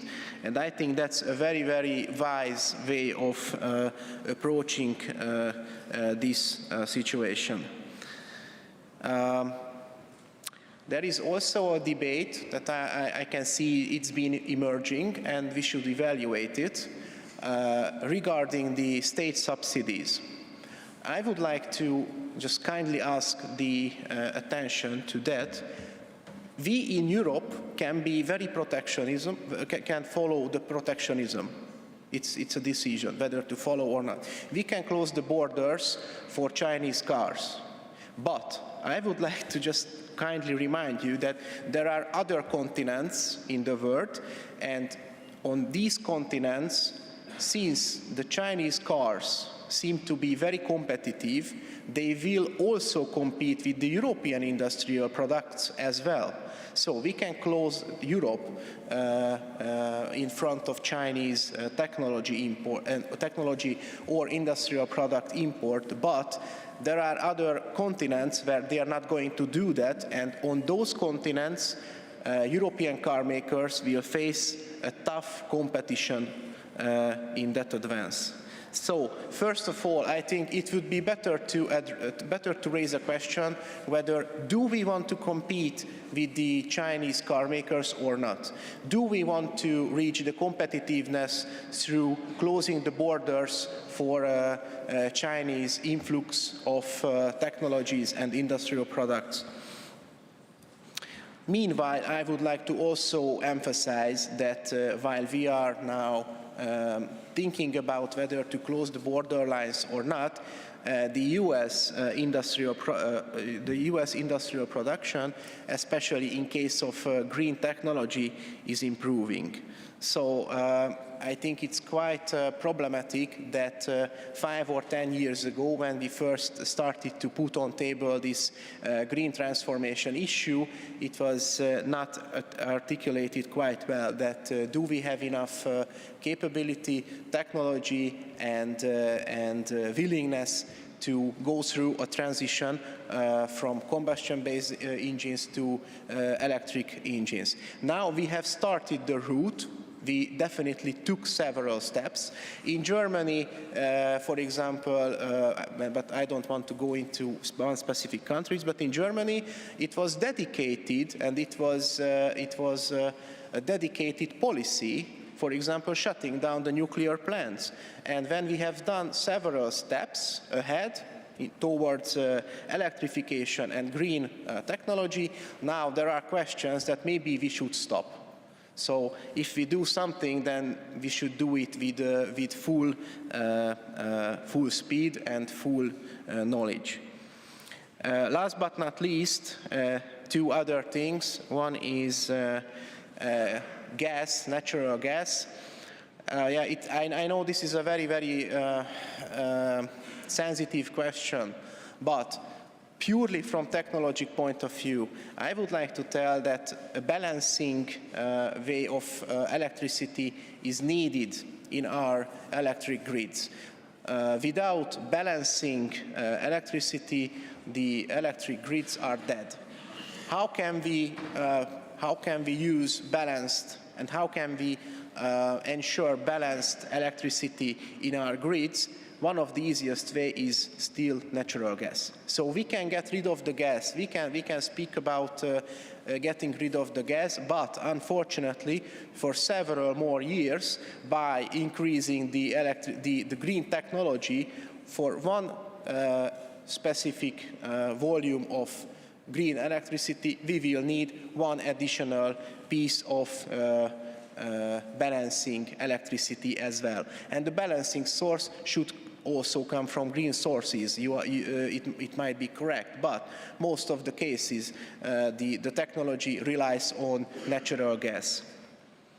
Last but not least, I don't want to go into this question because I think the European Commission and the European Council has made it clear that nuclear energy should be continued. I would like to also call the attention to that.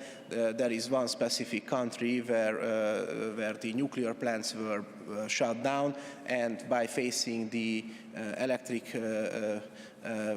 electricity prices going to the sky, the answer was opening up the coal plants as well. So I think that's not the right direction to go ahead. All in all, I think it was very, very fruitful, and first of all, let me thank you for all the very, very good comments on it.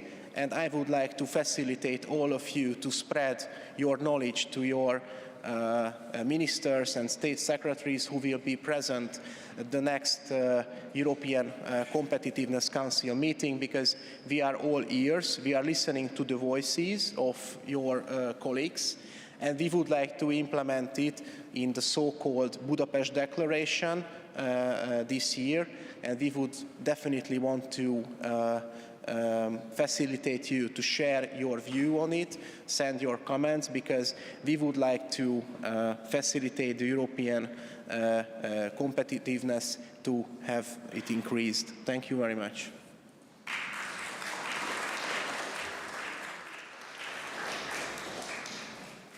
Thank you very much, Mr. Secretary, and I'd like to give the floor to Mr. Kaderiak. Please come to the lectern.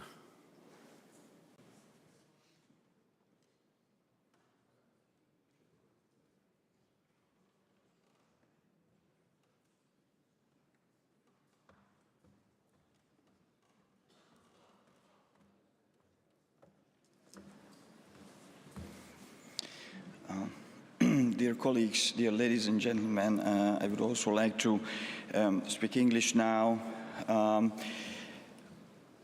Thank you very much for the lively discussion and the opportunity to reflect on some of the points that were raised during the discussion.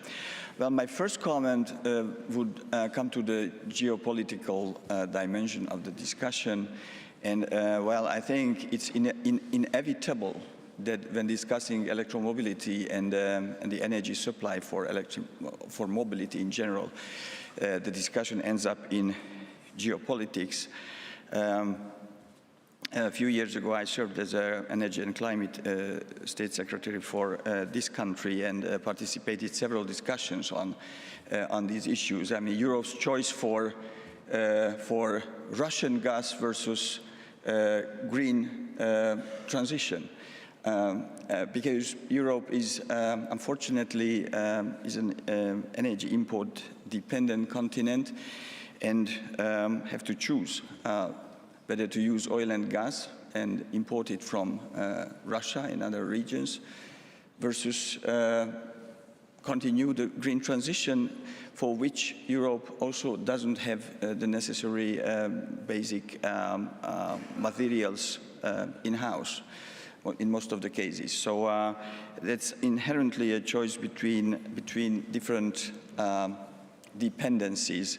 And in this regard, I think Europe has a real task to make a very sensitive decision on this regard. So it's not surprising that also in the Draghi report, the comments on Europe-China relationship is sort of very careful, and maybe not the American type of comments, or Europe should follow the same kind of tough relationship with China. But that was my comment. So I don't think this dispute can be decoupled from geopolitics, and should not be decoupled from geopolitics.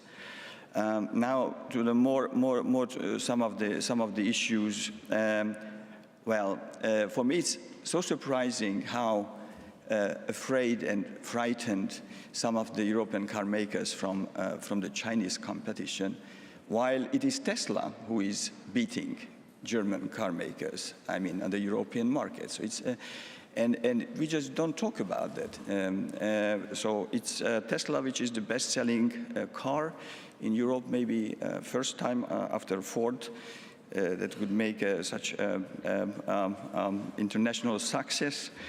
But we are continuously afraid of China. Now, I would like to ask, just a month ago, I visited Beijing, visited a Mercedes-Benz production factory in Beijing, producing Mercedes-Benz and selling on the Chinese market and producing there. So, and I think German car companies has made the rest of their profits by entering the Chinese market and being active there. So, so if we talk about reciprocity, what could be bad about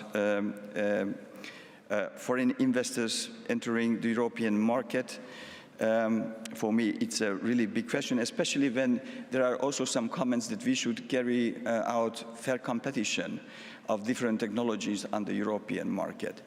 Now, how fair competition comes together with tariff protection for certain technologies, because tariffs reflect a fear from competition from imported goods. So maybe if some imported cars could enter the European market without tariffs, they would be already cheap enough to compete internal combustion cars. So it's very interesting how arguments for competition for technologies and at the same time protectionism was mixed in the discussion. I'm not surprised because that's a decisive time, I think, in this regard. But I just wanted to really pinpoint out these contradictions in certain arguments that we just heard today. And my last comment is on the fueling infrastructure again. I think you, like European policymakers, created in the last 20 years maybe the most robust interconnected electricity system on the globe. So the European internal electricity market, I think, is a great achievement of European cooperation. And the result is that essentially we have a fantastic fueling, the recharging infrastructure for e-mobility. Every socket that provides electricity overall in Europe is a charging point. I'm an active e-car user, so I can assure you that it really works very well, and the density of the fueling infrastructure in Europe for electricity cars is much more dense than for traditional cars, thanks to your work in the past. Thank you very much.